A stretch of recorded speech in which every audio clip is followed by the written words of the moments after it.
అందరికీ నవ Chaitanya competition YouTube ఛానల్కి స్వాగతం. క్వాలిటీ ఆన్లైన్ ఎగ్జామ్స్ ఇస్తున్న మన నవ చైతన్య కాంపిటీషన్ అయితే ఇప్పుడు క్వాలిటీ వీడియోస్తో మీ ముందుకైతే రావడం జరిగింది. ఈ వీడియోలో అయితే మనం 7వ తరగతి జనరల్ సైన్స్లోని బయాలజీ పార్ట్ని రివ్యూ చేద్దాం. అందులో మొదటగా 7వ తరగతిలో మొక్కలలో పోషణ అనే పాఠ్యాంశాన్ని ఈ వీడియోలో అయితే రివ్యూ చేద్దాం.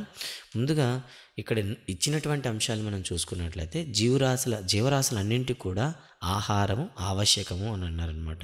అంటే భూమి మీద నివసించే ప్రతి జీవికి కూడా మనం ఆహారం అనేది అత్యంత ముఖ్యమైనటువంటి ఒక పదార్థము. మరి ఇందులో పిండి పదార్థాలు, మాంసకృత్తులు, కొవ్వులు, విటమిన్లు మరియు ఖనిజ లవణాలు ఆహారంలోని అంశాలుగా ఉంటాయి అని చెప్పడం జరిగింది. అంటే సాధారణంగా మనం తీసుకున్న ఆహారంలో పిండి పదార్థాలు, మాంసకృత్తులు, కొవ్వులు, విటమిన్లు మరియు ఖనిజ లవణాలు ఉంటాయి. ఆహారంలోని ఈ అంశాలన్నీ మన శరీరానికి అవసరం. ఇవన్నీ కూడా మన శరీరానికి అవసరం కాబట్టి వీటినే మనం ఏమని పిలుస్తామంటే సాధారణంగా పోషకాలు అని పిలుస్తాం అనమాట. వీటిని మనం పోషకాలు అని పిలుస్తాము. అన్ని జీవరాశులకు ఆహారం అనేది అవసరం ఉంటుంది. మొక్కలు తమ ఆహారాన్ని తామే స్వయంగా తయారు చేసుకోగలవు, కావున మానవులతో సహా జంతువులు ఆ పని చేయలేవు. అవి ఆహారాన్ని మొక్కల నుండి కానీ మొక్కలను ఆహారంగా తినే జంతువుల నుండి కానీ పొందుతాయి. అంటే మొక్కలు తప్ప కొద్ది మొత్తంలో కొన్ని మొక్కలు ఉంటాయి తప్ప మిగతా అత్యధికంగా మొక్కలన్నీ కూడా ఆహారం కోసం తమను తాను తయారు చేసుకోగలుగుతాయి. జంతువులు అయితే మాత్రం మొక్కలపైన కానీ మొక్కలను తినే జంతువులపైన కానీ ఆధారపడతారు. జంతువులు మరియు మానవులు ప్రత్యక్షంగా కానీ పరోక్షంగా కానీ మొక్కలపైన ఆధారపడుతూ ఉంటారు. మరి అలాంటిది మొక్కల్లో ఎలా పోషణ జరుగుతుందో ఒకసారి చూద్దాం. మొక్కలు మాత్రమే నీరు, కార్బన్ డైఆక్సైడ్ మరియు ఖనిజ లవణాలను ఉపయోగించుకొని తమ ఆహారాన్ని తామే స్వయంగా తయారు చేసుకునే జీవులు. ఈ భూమి మీద నీరు, కార్బన్ డైఆక్సైడ్ మరియు ఖనిజ లవణాలను ఉపయోగించి తమ ఆహారాన్ని తాము తయారు చేసుకోగలిగే ఏకైక జీవి అంటే మొక్కలు అని చెప్తాం. ఈ ముడి పదార్థాలను వాటి పరిసరాల్లోనే ఉంటాయి. ఇవన్నీ పరిసరాల్లో ఉండే ముడి పదార్థాలే కావున పోషకాలు జీవులకు తమ శరీర నిర్మాణానికి, పెరుగుదలకు, దెబ్బతిన్న శరీర భాగాల మరమ్మతుకు మరియు శరీర వివిధ జీవక్రియలు నిర్వహించడానికి అవసరమైన శక్తినిస్తాయి. ఇక్కడ మనం గుర్తుంచుకోవాలి, పోషకాలు అనేవి శక్తినిస్తాయి. అయితే ఈ శక్తి దేనికి ఉపయోగపడుతుంది? 1 శరీర నిర్మాణానికి, 2 పెరుగుదలకి, 3 దెబ్బతిన్న భాగాలు మరమ్మతు చేయడానికి, 4 జీవక్రియలు నిర్వహించడానికి. సో ఈ అన్ని రకాల కృత్యాలకు కూడాను శక్తినిచ్చేది పోషకాలు అనమాట. పోషణ అనేది ఒక జీవి ఆహారాన్ని తీసుకునే మరియు శరీరంలో దాన్ని వినియోగించుకునే విధానాన్ని మనం పోషణ అంటాం. అంటే ఒక జీవి ఏ విధంగా ఆహారం తీసుకుంటుంది, తీసుకున్న ఆహారాన్ని ఏ విధంగా ఉపయోగించుకుంటుందో మొత్తాన్ని వివరిస్తే దాన్ని పోషణ అంటాము. జీవులు సరళ పదార్థాల నుండి తమ ఆహారాన్ని తామే స్వయంగా తయారు చేసుకునే విధానాన్ని స్వయం పోషణ అంటారు. అందుచేత మొక్కలను స్వయం పోషకాలు అంటారు. అంటే మొక్కలు అనేవి తమ ఆహారాన్ని తామే తయారు చేసుకుని అవే ఉపయోగించుకుంటాయి. ఇలా తయారు చేసుకునే జీవులు మనం స్వయం పోషకాలు అంటారు. జంతువులు మరియు చాలా ఇతర జీవులు మొక్కలు తయారు చేసిన ఆహార పదార్థాలను తీసుకుంటాయి. వాటిని మనం పరపోషకాలు అంటారు. అంటే ఇతరులు తయారు చేసుకునే ఆహారాన్ని తీసుకునే జీవులని మనం పరపోషకాలు అంటాము. మన శరీరం కార్బన్ డైఆక్సైడ్, నీరు, ఖనిజ లవణాల నుండి ఆహారాన్ని తయారు చేసుకోలేదు కదా, కాబట్టి అందుకే మనం స్వయం పోషకాలు అయితే కావు. మరి కిరణజన్య సంయోగక్రియ అంటే ఏమిటి?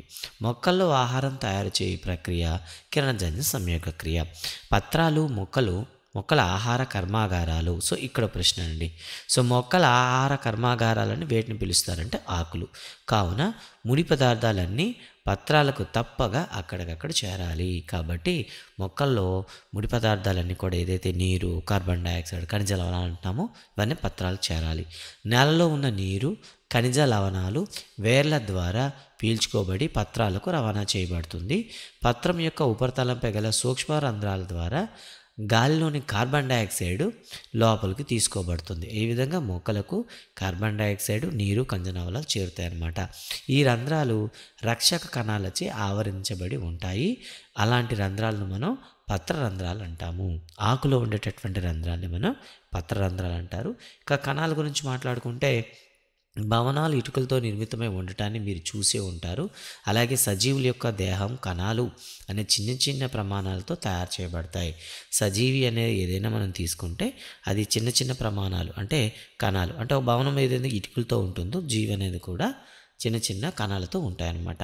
కణాలు కేవలం సూక్ష్మదర్శిని ద్వారా మాత్రమే కనబడతాయి. ఈ కణాలు మనం సూక్ష్మదర్శిని ద్వారా మాత్రమే చూడగలుగుతాం. కొన్ని జీవులు ఒకే ఒక్క కణంతో నిర్మితమై ఉంటాయి. కణత్వచము పిలువబడే పల్చని వెలుపలి పొరతో ఆవరించబడి ఉంటాయి.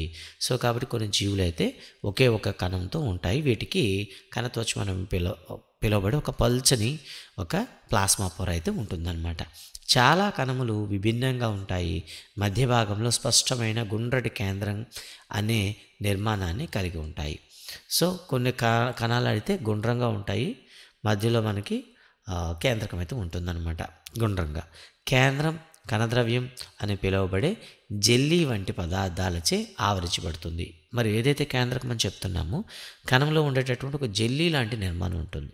దాన్ని మనం కణద్రవ్యము లేదా కణజీవ పదార్థం అంటాము. దీంట్లో కేంద్రకం అనేది తేలియాడుతూ ఉంటుంది. వేరు, కాండం, కొమ్మలు మరియు పత్రాల ద్వారా సాగిపోయే గొట్టాల వంటి నాళాల ద్వారా నీరు మరియు ఖనిజ లవణాలు పత్రాలకు రవాణా అవుతుంది.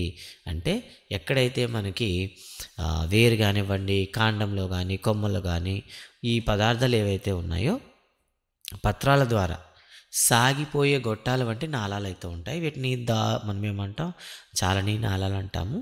ఈ నాళాల ద్వారా నీరు మరియు ఖనిజ లవణాలు దారువు ద్వారా పత్రాలకు చేరుతాయన్నమాట.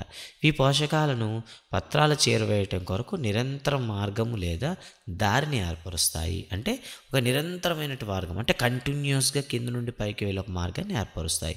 పత్రాలు పత్రహరితం అనే ఆకుపచ్చని వర్ణద్రవ్యాన్ని కలిగి ఉంటాయి. ఇది సౌరశక్తిని గ్రహించడంలో సహాయపడతాయి. ఈ శక్తి కార్బన్ డయాక్సైడ్ మరియు నీటి నుండి ఆహారాన్ని తయారు చేయడంలో ఉపయోగపడుతుంది. సూర్యకాంతి నుండి ఏదైతే సేకరించాయో ఆ సేకరించినటువంటి శక్తిని కిరణజన్య సంయోగక్రియలు ఉపయోగిస్తాయి. సూర్యకాంతి సమక్షంలో ఆహార పదార్థాల తయారీ జరగడం వల్ల ఇది కిరణజన్య సంయోగక్రియ అని పిలువబడుతుంది. అంటే సూర్యుడి యొక్క కిరణాలు, ఓకేనా, సూర్యుడి యొక్క కిరణాల సమక్షంలో జరుగుతుంది కాబట్టి దీన్ని కిరణజన్య సంయోగక్రియ అని పిలుస్తారు. కిరణజన్య సంయోగ క్రియను జరపడానికి పత్రహరితము, సూర్యరశ్మి, కార్బన్ డయాక్సైడ్ మరియు నీరు అవసరమని మనకు తెలుస్తుంది. ఇది భూమిపై జరిగే ఒక ప్రత్యేకమైనటువంటి ప్రక్రియ. పత్రాల ద్వారా సౌరశక్తి గ్రహించబడి మొక్కల్లో ఆహార రూపంలో నిల్వ చేయబడుతుంది. భూమిపై గల సమస్త జీవరాశులకు అంతిమ శక్తి వనరు సూర్యుడు. గుర్తుపెట్టుకోండి, భూమిపై ఉండేటటువంటి సమస్త జీవరాశులకు అంతిమ శక్తి వనరు ఏది అని అడుగుతారు, సూర్యుడు. కిరణజన్య సంయోగక్రియ లేకుంటే ఎలాంటి ఆహారం ఉండదు. దాదాపు అన్ని జీవుల మనుగడ ప్రత్యక్షంగా కానీ పరోక్షంగా కానీ మొక్కలచే తయారు చేయబడిన ఆహారంపైనే ఆధారపడి ఉంటుంది. అంటే ఈ ప్రాసెస్ అంతా కూడాను డైరెక్ట్గా కానీ ఇండైరెక్ట్గా కానీ మొత్తం మొక్కలపైనే ఆధారపడి ఉంటుంది. అన్ని జీవుల మనుగడకు పత్రాలలో పాటు మొక్కల్లోని ఇతర ఆకుపచ్చ భాగాల్లో కూడా కిరణజన్య సంక్రియ జరుగుతుంది. అంటే అన్ని జీవుల్లో కూడా ఇదేమవుతుందంటే ఈ కిరణజన్య సంక్రియ అనేది ఆకులను జరుగుతుంటుందన్నమాట. అంటే ఆకుపచ్చని భాగాల్లో ఆకుపచ్చని కాండాలు, ఆకుపచ్చని కొమ్మలు, ఎడారి మొక్కలు బాష్పోత్సేకం ద్వారా జరిగే నీటి నష్టాన్ని నివారించడం కోసం పొలుసులు లేదా ముళ్ళు వంటి ఆకులను కలిగి ఉంటుంది. ఇలాంటి మొక్కలు కిరణజన్య సంక్రియను నిర్వహించే ఆకుపచ్చని కాండాలను కలిగి ఉంటుంది. అత్యంత ఆవశ్యకమైన ఆక్సిజన్ వాయువు కూడా ఈ కిరణజన్య సంక్రియ జరిగేటప్పుడే మనకి ఉత్పత్తి అవుతుంది. కిరణజన్య సంయోగక్రియ లేకపోతే భూమిపైన జీవుల మనుగడ సాధ్యం కాదు అని ఇవ్వడం జరిగింది. మరి మొక్కల భాగాలు అయితే మీకు ఇవ్వడం జరిగింది. చిత్రం మీరు పాస్ చేసి చూడండి. ఇక తర్వాత మనం చూసుకుంటే కిరణజన్య సంయోగక్రియ జరిగేటప్పుడు పత్రహరితం కలిగి పత్రాల్లోని కణాలు సూర్యరశ్మి సమక్షంలో పిండి పదార్థాలు తయారు చేయడానికి కార్బన్ డయాక్సైడ్ మరియు నీటిని ఉపయోగించుకుంటాయి. ఈ ప్రక్రియను ఈ క్రింది సమీకరణం ద్వారా సూచించవచ్చు. కార్బన్ డయాక్సైడ్ ప్లస్ నీరు, సూర్యకాంతి, పత్రహరితం, కార్బోహైడ్రేట్స్ మరియు ఆక్సిజన్ అనమాట. మరి పత్రహరితం చూసుకున్నట్లయితే రక్షక కణాలు, పత్రరంధ్రం అనమాట. ఇక్కడ మీకు కింద భాగాలు అయితే ఇవ్వడం జరిగింది. రక్షక కణాలని గాడ్ సెల్స్ అంటారు. ఇవి మీకు చిక్కుడు ఆకారంలో ఉంటాయి. సో ఇక్కడ మీరు చూడొచ్చు. ఓకే.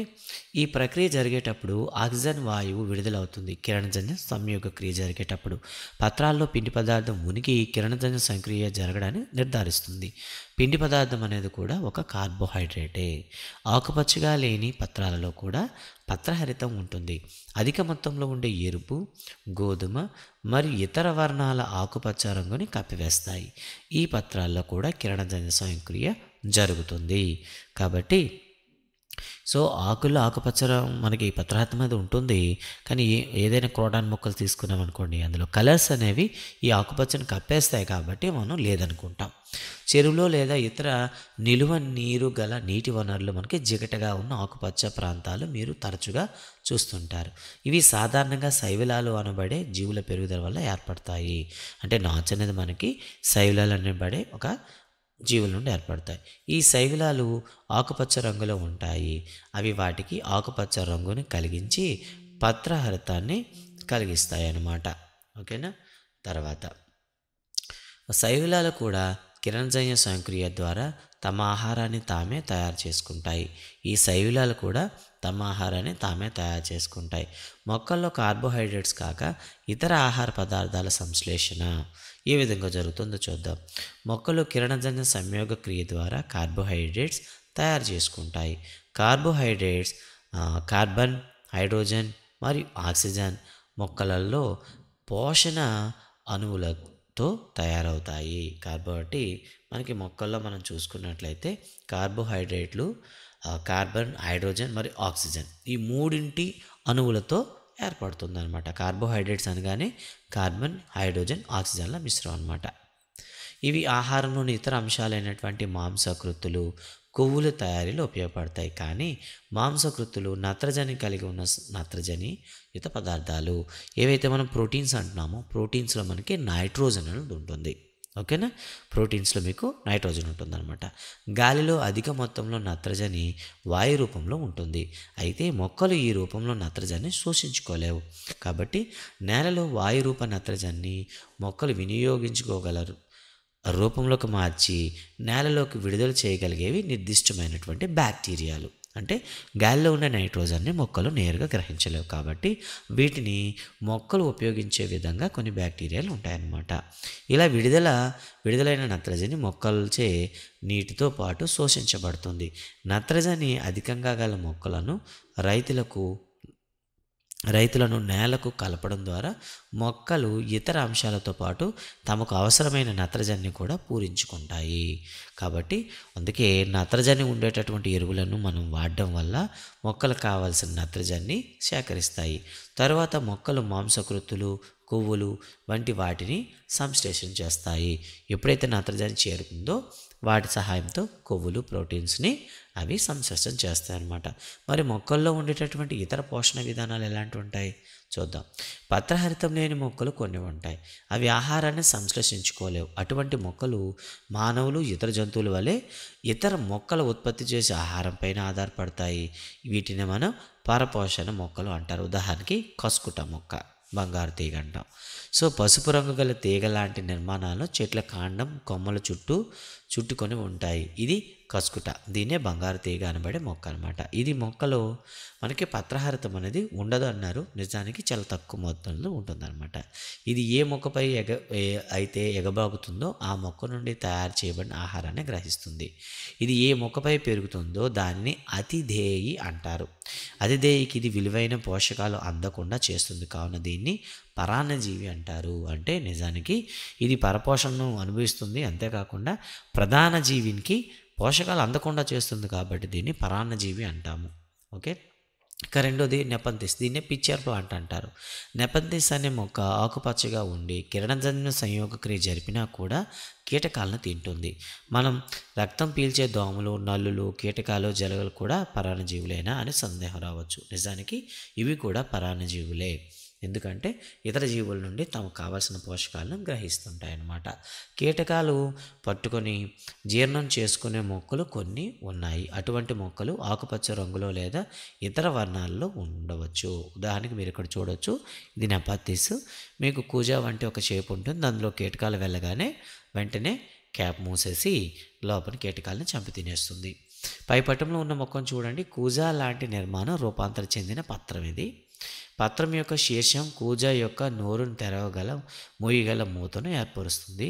కూజా లోపల భాగంలో క్రింది వైపున వంగి ఉన్న సన్నని వెంట్రుకల వంటి నిర్మాణాలు ఉంటాయి. ఏదైనా కీటకం కూజాలోకి ప్రవేశించినప్పుడు పై మూత మూసుకుపోయి కీటకం సన్నగా వెంట్రుకల మధ్య చిక్కుకుపోతుంది. కూజా నుండి విడుదలైనటువంటి జీర్ణక్రియ ఎంజైమ్లు కీటకాన్ని జీర్ణం చేస్తాయి. ఇలా కీటకాలు తినే మొక్కలను కీటకాహార మొక్కలు అంటారు. కీటకాహార మొక్కలు తాము పెరగడానికి నేల నుండి అవసరమైన అన్ని పోషకాలను పొందకుండా ఉండే అవకాశం ఉందా అంటే మనకి చూడండి, కీటకాహార మొక్కలు తాము పెరగడానికి నేల నుండి అవసరమైన అన్ని పోషకాలను పొందకుండా ఉండే అవకాశం ఉందా అంటే అవునండి. కీటకాహార మొక్కలకి ప్రధానంగా నత్రజని సంబంధించిన పోషకాలు అందవు. ఓకేనా. అందుకే ఈ నత్రజని సంబంధిత పోషకాల కోసం కీటకాలపైన ఆధారపడి ఉంటుంది. ఓకే. తర్వాత పూతికాహారులు, ఉదాహరణకి శిలీంధ్రాలండి. వర్షాకాలంలో కుళ్ళుతున్న కలప లేదా తడి నేలపై మెత్తటి గొడుగు లాంటి నిర్మాణాలు చూస్తుంటాం. ఈ జీవులలో జంతువులో ఉండే నోరు లేదు. ఇవి పత్రహరితం లేనందున ఆకుపచ్చని మొక్కల వంటివి కావు. కిరణజన్య సంయోగ క్రియ ఇవి జరపలేవు. కావున ఇవి ఏం చేస్తాయి, ఒక రొట్టె మొక్కను తీసుకొని కొద్దిగా నీరు తడపండి. దానికి తేమగా ఉండే ప్రదేశంలో 2 లేదా 3 రోజులు దానిపై మచ్చలు ఏర్పడేంత వరకు ఉంచండి. వీటిపైన సన్నని దారపోగులు వంటి నిర్మాణాలను మనం రొట్టె మొక్కలపై చూడవచ్చు. ఈ జీవులనే మనం శిలీంధ్రాలు అంటాము. సాధారణంగా మనం బూజు అంటాం కదండి, అలా అనమాట. శిలీంధ్రాలు విభిన్నమైన పోషణ విధానాన్ని కలిగి ఉంటాయి. ఇవి రొట్టె నుండి పోషకాలను శోషించుకుంటాయి. ఈ విధంగా చనిపోయిన కుళ్ళిపోయిన పదార్థాల నుండి జీవుల పోషకాలు తీసుకునే విధానాన్ని, పోషణ విధానాన్ని మనం పూతికాహార పోషణ అంటామన్నమాట. పూతికాహార పోషణ విధానంను ఉపయోగించుకునే మొక్కలను పూతికాహారులు అంటారు. శిలీంధ్రాలు పచ్చళ్ళపైన, తోలు వస్తువులపైన, బట్టలపైన, వెచ్చటి తేమ వాతావరణంలో చాలా కాలం పాటు వదిలేసిన ఇతర వస్తువులపైన పెరుగుతూ ఉంటాయి. వర్షాకాలంలో ఇవి చాలా వస్తువులను పాడు చేస్తాయి. శిలీంధ్రాల సిద్ధ బీజాలు సాధారణంగా గాలిలో ఉంటాయి. గోధుమ పంటను ఎక్కువగా శిలీంధ్రాలు పాడు చేస్తాయి. చాలా రకములైనటువంటి శిలీంధ్రాలు ఈస్టు, పుట్టగొడుగులు వంటి ఉపయోగకరమైనవి. కానీ కొన్ని శిలీంధ్రాలు మొక్కలకు, జంతువులకు, మానవులకు కూడా వ్యాధులు కలుగజేస్తాయి. కొన్ని శిలీంధ్రాలు ఔషధాల తయారీలో కూడా ఉపయోగిస్తారు. శిలీంధ్రాలు తడిగా, వెచ్చగా ఉన్న వస్తువులపై చేరినప్పుడు మొలకెత్తి పెరుగుతాయి. కొన్ని జీవులు కలిసి జీవిస్తూ ఆవాసాన్ని, పోషకాలను పంచుకుంటాయి. వీటినే మనం ఏమని పిలుస్తామంటే సహజీవనము అంటాము. కొన్ని రకాలైనటువంటి శిలీంధ్రాలు మొక్కల యొక్క వేర్లలో పెరుగుతాయి. ఈ మొక్కలు శిలీంధ్రాలకు ఆహారాన్ని అందిస్తే బదులుగా నీటిని, కొన్ని రకములైనటువంటి పోషకాలను నేల నుండి గ్రహించి వాటికి సహాయం చేస్తుంటాయి. ఉదాహరణకు మనకి లెగ్యుమినేసి మొక్కలు చూడొచ్చు. ఇక లైకెన్ అండి, పిలువబడే జీవులలో పత్రహరితం కలిగినటువంటి శైవలాలు ఒక భాగస్వామిగాను, శిలీంధ్రము మరో భాగస్వామిగాను కలిసి జీవిస్తాయి. శిలీంధ్రము ఆవాసాన్ని, నీటిని, ఖనిజ లవణాలను శైవలాలకు అందించగా బదులుగా శైవలాలు ఆహారాన్ని తయారు చేసి శిలీంధ్రానికి అందిస్తాయి. దీన్నే మనం సహజీవనం అంటాం, సింబయోసిస్ అంటాము. మరి నేలలోకి పోషకాలు ఎలా భర్తీ చేయబడతాయి? మొక్కలు ఖనిజ లవణాలను, పోషకాలను నేల నుండి గ్రహిస్తాయని మీకు తెలుసు. కనుక నేలలో ఆ పోషకాల పరిమాణం క్రమేపీ తగ్గుతుంది. రసాయన మరియు సేంద్రియ ఎరువులలో నత్రజని, పొటాషియం, గంధం మొదలైన మొక్కలకు పోషకాలు ఉంటాయి. సేంద్రియ ఎరువుల్లో నేల సారం పెరిగేందుకు ఈ పోషకాలు ఎప్పటికప్పుడు అందిస్తూనే ఉండాలి. మనం మొక్కలకు అవసరమైనటువంటి పోషకాలను పూరించగలిగితే మనం వాటిని చక్కగా పెంచవచ్చు, ఆరోగ్యంగా మనం చూడవచ్చు. మరి అందుకే మనం సేంద్రియ ఎరువులు కానీ నేలలో కలిపినట్లయితే వాటి సారం అనేది ఇప్పుడు కూడా స్థిరంగా ఉంటుంది. సాధారణంగా పంట మొక్కలు పోషకాలను తయారు చేసుకోవడానికి ఎక్కువ మొత్తంలో నత్రజని పీల్చుకుంటాయి. పంట కోత తరువాత నేలలో నత్రజని లోపిస్తుంది. గాలిలో అధిక మొత్తంలో వాయు రూపంలో నత్రజని లభించినప్పటికీ మొక్కలు దాన్ని కార్బన్ డయాక్సైడ్ను వినియోగించుకున్నట్లుగా వినియోగించుకోలేవు. వీటిని నత్రజని అనువైన రూపంలో కావాలి. కాబట్టి గాలిలో నత్రజని ఉన్నంత మాత్రాన ఇవి నత్రజనిని ఉపయోగించుకోవు. రైబోజియం అని పిలువబడే బ్యాక్టీరియా గాలిలో వాయు రూపంలో ఉన్న నత్రజనిని తీసుకొని అనువైన రూపంలో అంటే నైట్రేట్స్ రూపంలోకి మారుస్తాయి. కానీ రైబోజియం బ్యాక్టీరియా సొంతంగా ఆహారాన్ని తయారు చేసుకోలేదు. కాబట్టి అవి సాధారణంగా కంది, బఠానీ, పెసర, చిక్కుడు మరియు ఇతర లెగ్యుమినేసి కుటుంబానికి చెందిన మొక్క వేర్లలో నివసిస్తూ వాటికి కావాల్సినటువంటి నత్రజనిని అందిస్తాయి. బదులుగా మొక్కలు వాటికి ఆహారాన్ని మరియు ఆశ్రయాన్ని అందిస్తాయి. ఈ విధంగా వాటి మధ్య సహజీవనం సంబంధం ఉంటుంది. వీటిని సహచర్య రైతులకు ఎంతో ప్రాముఖ్యమైనదని చెప్తాను అనమాట. లెగ్యుమినేసి కుటుంబాలకు చెందిన మొక్కలు పెరిగే నేలలో నత్రజని సంబంధిత ఎరువులు కలిపే అవసరం ఉండదు. ఎక్కువగా పప్పు ధాన్యాలు లెగ్యుమినేసి మొక్కల నుండి పొందుతాయి. చాలా వరకు మొక్కలు అన్ని స్వయం పోషకాలే. కేవలం కొన్ని మొక్కలు మాత్రమే పరాన్నజీవులు లేదా పూతికాహాలు. అవి ఇతర జీవుల నుండి పోషణను పొందుతాయి.